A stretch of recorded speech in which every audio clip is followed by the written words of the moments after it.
This program is made possible in part by a grant from the Oklahoma Humanities Committee and the National Endowment for the Humanities.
I'm Warren Henderson. This film is about historic preservation in Oklahoma.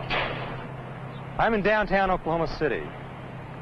There's a lot of interest recently in historic preservation. And a lot of people are asking the question, why was it necessary to tear down all of these buildings? Historic preservation and urban renewal have been rather oddly linked all through their lives. In 1949, Congress started the National Trust with the goal to preserve the nation's heritage as expressed in the built environment. It also chartered the cities of the nation to begin an urban renewal program. Well, immediately, there's a diametric conflict here. We're opposed. We're on opposite ends of the poles. We didn't realize how badly until we began pursuing our various charters. Time does move on, and if you stand still, you go backwards.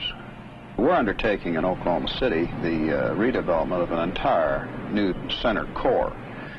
We hope that entering the programs of redevelopment community-wise at a late date, as which we did, that we will profit by some of the ground plowed before and won't make some of the same mistakes, because we do make no pretense that this is an exact science. Historic preservation is going back to our heritage, back to our roots, and saying these things are important to us, not because they're great and glorious, but because they are us, and they tell us where we're from and where we might go. We are a new country. We are a new state. When you're talking about one generation, almost from its beginning, I get myself a little lost with the terminology of being historical. I may be right, I may be wrong. I think most of what we have revolves around the terminology nostalgia. I don't think that we can really call it historical at this particular time in our particular programs that we have, any of the buildings that we have encountered.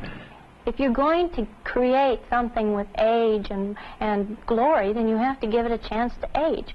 I think our eastern states have more things that are historical. Certainly things like Mount Vernon, the buildings in our capital that go back a couple hundred years, but we haven't even reached the century mark in our state yet, so I just don't know what is historical and what is not. I don't put myself up as an authority. Now, in Oklahoma City, downtown, preservation, well, it's well nigh impossible. Most of it is gone. In the late 60s, the area residents became truly concerned about the destruction of the neighborhood and approached Mayor Shirk to try to do something about it. And the means was to create a historic district.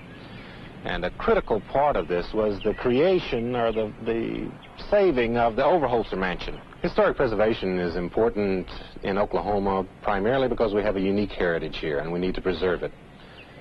Also, and I think more importantly today, is that it's wrong to tear down buildings that has taken mankind a certain investment in terms of energy to put up. and then do the same thing all over again, generation after generation. We're robbing the future, and it's wrong. To make historic preservation work, you need several elements. And the first is the survey, to find style, context, the means by which you can gain a frame of reference. You take this then to the local authorities and you ask for a local zoning ordinance, a preservation zoning ordinance. A part of this, and to make that ordinance effective, you need a review commission made up of professional people, real estate people, architects, historians. Another means of protection and a path to grants would be National Register status. In the case of the Overholser Mansion, several groups, the local architects, the residents, all got together and put these elements together and made it work. Mr. L.G. Ashley talks about preservation in the all-black town of Boley. Well, there was an attorney from Washington, D.C. He was out looking for sites that was predominantly Negroes or all Negroes. They designated certain buildings as historical buildings. I think if Boley can get some jobs, his future would be much brighter. It's called a National Historical Landmark. The town deserves the status, all right, because we did do something here that wasn't done every day, or shall I say every decade. We had a town that was respectable, pardon me. We had one that lent itself toward the better things. We have churches and schools to prove it. Proud of Boley? Yes, I am. I don't regret having lived here at all. Good. And to prove it, I don't intend to move. In downtown Tulsa, the old Civic Building is an outstanding example of restoration by private owners, and it's now included in the National Register of Historic Places. The architect Bruce Goff designed several buildings in the 1920s that are important to Tulsa. This is the Page Warehouse, which is currently vacant and is threatened by construction of an expressway. The Riverside Music Studio now functions as a theater. This building represents Goff's own unique interpretation of Art Deco.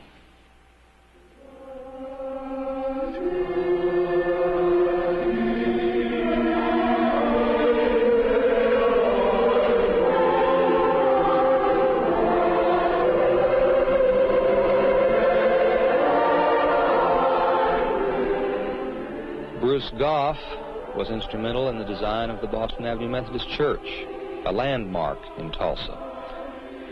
The congregation is especially proud of their building and have allocated $650,000 for a new restoration.